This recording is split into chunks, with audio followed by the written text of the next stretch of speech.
Today there are Judaizers like Seventh-day Adventists who say we should only worship God on a Saturday Sabbath in keeping with the law of Moses. Ignore such talk. The law of Moses is gone. Jesus is our Sabbath rest now. Days are neutral. You are free to worship God on any day you like under the law of Christ. The early church were so driven by love that they actually met every day of the week. In Acts 2:46 it says, "They worshipped together at the temple every day, met in homes for the Lord's Supper, and shared their meals with great joy and generosity." They wanted to hang out as often as they could and share generously their time and food with one another. See the mindset change again here. Let's not do the minimum requirement. Let's not ask what we can get away with. Let's use our freedom to be extravagant, authentic, and spontaneous with our love for one another. Love has no limits and boundaries. We don't have to meet every day. There are no rules on such things, no liturgy, but because we love each other, we want to. Now, it's true that Acts records the apostles going to the synagogue on Saturday, but that was because they knew that's where the crowds would be on that day and it would be a good chance to evangelize. Acts 17:2 says, "As was Paul's custom, he went to the synagogue service, and for 3 Sabbaths in a row he used the scriptures to reason with the people." This is what Paul did. He worked out where the crowds would be, then he went there with the gospel. On a Saturday Sabbath, the synagogue is where the Jewish crowds would be, so that's where he went. Paul explains this evangelism technique later on, saying, "When I was with the Jews, I lived like a Jew to bring the Jews to Christ. Even though I am not subject to the law, I did this so I could bring to Christ those who are under the law." Paul wasn't going to the synagogue on the Sabbath because he felt constrained by the Sabbath law himself.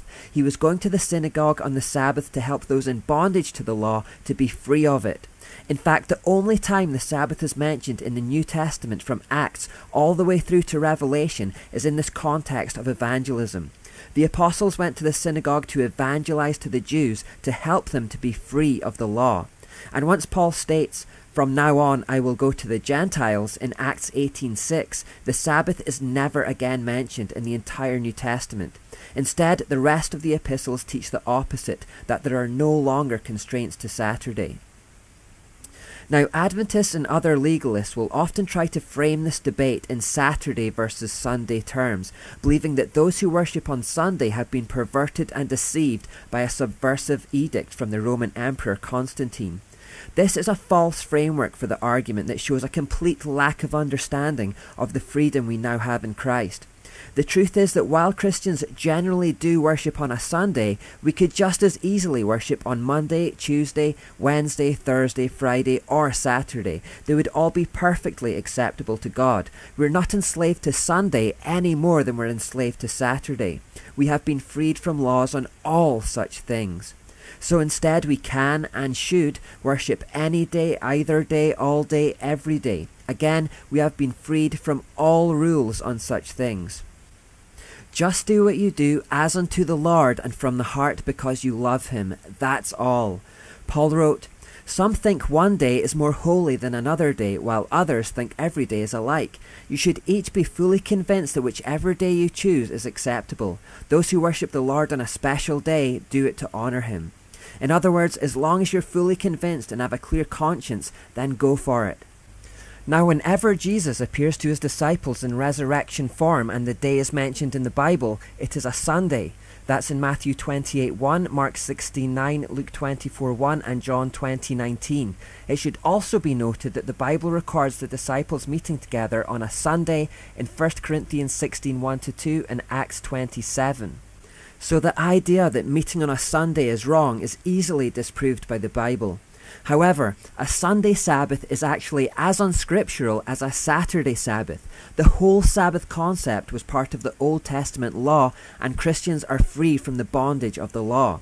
We are free from laws on times and seasons and days and years. Constantine's role is actually almost irrelevant. He could have designated any day of the week for worship and Christians would have been perfectly at liberty to worship on that day, just as they are at liberty to worship every day of the week. There is no truth to the fanciful claim that by meeting on a Sunday, Christians are automatically worshipping the pagan sun god, any more than worshipping on a Saturday would cause us to be worshipping Saturn, or worshipping on Thursday would cause us to be worshipping Thor, after whom those days are named. Forgive me for being repetitive, but the truth is, if you want to love God by meeting on a Saturday, then do it. If you want to do it by meeting on a Sunday, then do that. If you want to do it every day, then all the better. As Paul says, just be fully convinced in your own mind about what you do and worship him freely. With regard to neutral issues like these, what matters is your motivation. God looks at your heart.